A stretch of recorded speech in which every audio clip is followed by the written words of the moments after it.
ஓம் முருகா போற்றி, கந்தா போற்றி, கடம்பா போற்றி, கதிர்வேலா போற்றி, அறுபடை வீடு கொண்ட முருகா போற்றி. என் செல்ல பிள்ளையே, இதை கேட்டு முடித்த ஒரு மணி நேரத்தில் உனக்கான நல்ல செய்தி தேடி வரும் என் செல்லமே. இது சிறுவாபுரி முருகனின் அருள்வாக்கு. என்னை நம்பினால் முழுவதுமாக கேள். கோபுரத்தின் மீதேறி நிற்க வேண்டும் என்று நீ ஒவ்வொரு முறையும் முயன்று கொண்டிருக்கிறாய். ஆனால் இந்த முருகப்பெருமானோ உன்னை, என் செல்ல பிள்ளையை, கோபுரமாகவே ஆக்க முயன்று கொண்டிருக்கின்றேன். நிச்சயம் ஒரு நாள் கோபுரமாக்கி அழகு பார்ப்பேன். வாழ்க்கையில் உனக்கான தேடல் நிச்சயம். அதற்கான நான் உன்னுடனே துணையாகத்தான் நிற்கிறேன். இப்போது நீ ஒரு நல்ல முடிவுக்காக காத்திருக்கிறாய். நான் கூறுவது உண்மைதானே?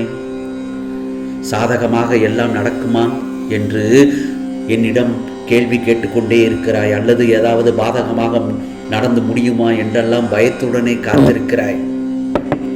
என் செல்ல பிள்ளையே, நீ விரும்பிய முடிவுதான் விரைவில் நடக்கும். நீ நினைப்பது போல் நிச்சயமாக உன் வாழ்க்கை மாறும். அதில் எந்த ஒரு துளி அளவு கூட சந்தேகமே இல்லை. கவலையை விடுத்து நீ முன்னேறி சென்று கொண்டே இரு. நீ படுகின்ற கஷ்டங்கள் உன் வாழ்வை வளமாக்கும், செழிப்பாக்கும். உன்னுடைய வீட்டில் இப்பொழுது சுபகாரியம் நடக்குமா என்று கவலைப்பட்டு கொண்டிருந்தாய் அல்லவா? சர்வ நிச்சயமாக நிறைவேறும் என் செல்லமே. இது சிறுவாபுரி முருகனின் ஆசீர்வாதத்தோடு நிச்சயமாக எல்லாம் நிறைவேறும். ஆனால் நீ முயற்சி செய்யாமல் இருக்கக்கூடாது. நம்பிக்கையோடு முயற்சி செய்ய வேண்டும். ஏனென்றால் இது உனக்கான காலம், உனக்கான நேரங்களும் இதுவே. இப்போது நீ எது செய்தாலும் அது வெற்றியிலேயே தான் முடியும். ஏனென்றால் உன் முயற்சிகள் எல்லாமே வெற்றியைத்தான் தரும் என்று நான் அருள்வாக்கு அருள்பாலிக்கின்றேன். காத்து கொண்டிருக்கும் உன் மனம் விரும்பும் மங்கள செய்தி கூடிய விரைவில் உன் இல்லம் தேடி வரும். இப்போது நீ செய்வதெல்லாம் தவறா சரியா என்று யோசித்துக் கொண்டிருக்கிறாய். என் மேல் பாரத்தை போட்டு செய்யும் அனைத்தும் சரியான காரியமாகத்தான் இருக்கும். எல்லாம் சரியாகத்தான் நடக்கும். ஒன்று மட்டும் நல்லா தெரிஞ்சுக்கோ. அந்த மாதிரியான ஒரு நிகழ்வில் ஏதாவது ஒன்று தவறாக இருந்தால் அந்த நேரத்தில் ஏதாவது ஒரு ரூபத்தில் இந்த முருகப்பெருமான் வந்து நிறுத்தி விடுவேன். அல்லது அதை எப்படி சரி செய்ய வேண்டுமோ சரி செய்து விடுவேன். ஆகவே எதுவாக இருந்தாலும் தைரியமாக முயற்சி செய்து கொண்டே இரு. நீ நினைக்கும் எதையும் யாராலும் தடுக்க முடியாது. ஜெயிக்கத்தான் போகிறாய். மீண்டும் சொல்கிறேன், உன் வாழ்க்கையில் எது நடந்தாலும் சந்தோஷமாக இரு. உன்னை யாராலும் தோற்கடிக்க முடியாது. உடைந்து மட்டும் விடக்கூடாது. மனம் தளர்ச்சி அடையக்கூடாது. உறுதியாக சொல்கிறேன், உன் துயரங்கள் எல்லாம் மகிழ்ச்சியாக மாறும் நேரம் வந்துவிட்டது. உன் வாழ்க்கையில் தீபத்தை ஏற்றிவிட்டேன். அதனால் உன் வாழ்க்கை பிரகாசமாக இருக்கும். நீ நினைப்பதெல்லாம் நடக்கும். நம்பு என் செல்லமே, நிச்சயமாக நடக்கும். உனக்கு ஒரு சின்ன சின்ன பிரச்சனைகளோ தடங்கல்களோ வரும்பொழுது அவை எல்லாம் உன்னை மாற்றத்தான் என்று நினைத்து கொள்ள வேண்டும். ஒரு விஷயம் உன் முன் நடக்கின்றது என்றால் அதை எதிர்கொள்ள நினைத்து கொண்டு அதை பின்பற்றி செல். தப்பித்து ஓட பார்த்தால் அது உன்னை துரத்தத்தான் செய்யும். நீ ஓடும் ஒவ்வொரு தருவாயில் அதனால் வழிகளுக்கு ஆளாவாய். சரிதானே?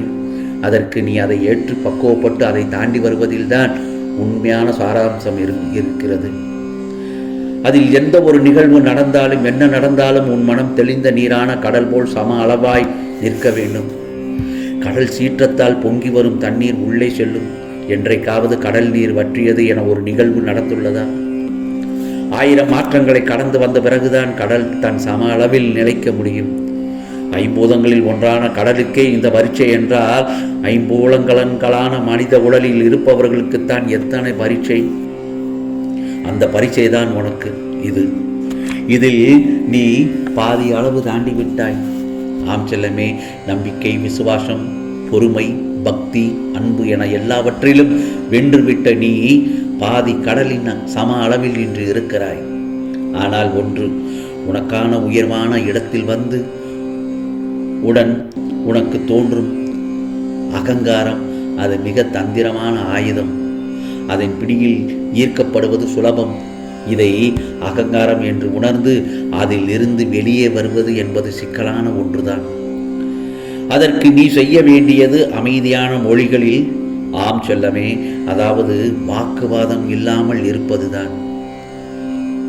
ஒரு அளவுக்கு வாழ்க்கையில் ஒரு அளவுக்கு மேல் வந்துவிட்டாலே சில பேருக்கு பைத்தியம் பிடித்தது போல் அந்த அகங்காரம் அவனுக்கு வந்துவிடும். அதைத்தான் நான் திரும்பவும் சொல்கிறேன். உன்னுடைய பொறுமை, விசுவாசம், பக்தி எல்லாவற்றிலும் வென்றுவிட்ட நீ அந்த அகங்காரத்தில் மாட்டிவிடக்கூடாது என்றுதான் உன்னிடம் இந்த முருகப்பெருமான் எச்சரிக்கை செய்கிறேன். ஆகவே ஏவிய அம்புகளுக்கு குறிக்கோள் ஒன்றுதான், ஒரே திசைதான். ஆனால் ஏவப்படாத அம்புகளுக்கு குறிக்கோளான திசையாய் இருக்கும் வழிகள் அதிகம்தான்.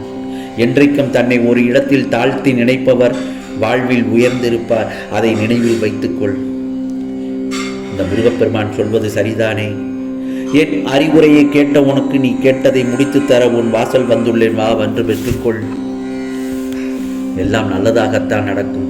எல்லோருக்கும் வாழ்க்கையில் அனுபவிக்க வேண்டியது என்று சில காலம் இருக்கும்.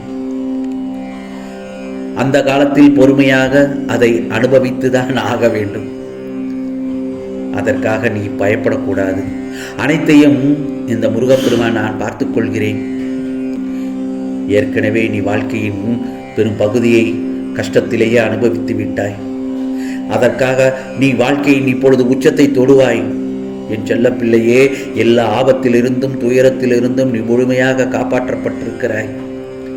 அதை நீ முழுமையாக உணர்ந்திருப்பாய். என் பிள்ளைக்கு நான் தரும் இது வாக்குறுதி. நீ தனியாக நடப்பதாக உணர்கிறாயா? நிச்சயமாக இல்லவே இல்லை. நான் உன்னுடன் தான் நடந்து வந்து கொண்டிருக்கிறேன். உன் அருகில் தான் இருக்கிறேன். எப்போதும் உன்னோடு தான் இருக்கிறேன். உன் வழிகளை மௌனமாக குணப்படுத்தி பாதுகாப்பதே என் கடமையாகும். அதனால் வருத்தப்படாதே. நான் எந்த தீங்கையும் உனக்கு நேர விட மாட்டேன்.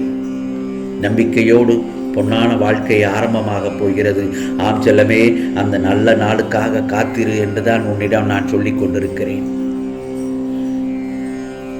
இந்த பதிவை கேட்ட 1 மணி நேரத்தில் உன்னை தேடி நல்ல செய்தி வரும். அந்த நல்ல செய்திக்காக காத்திரு.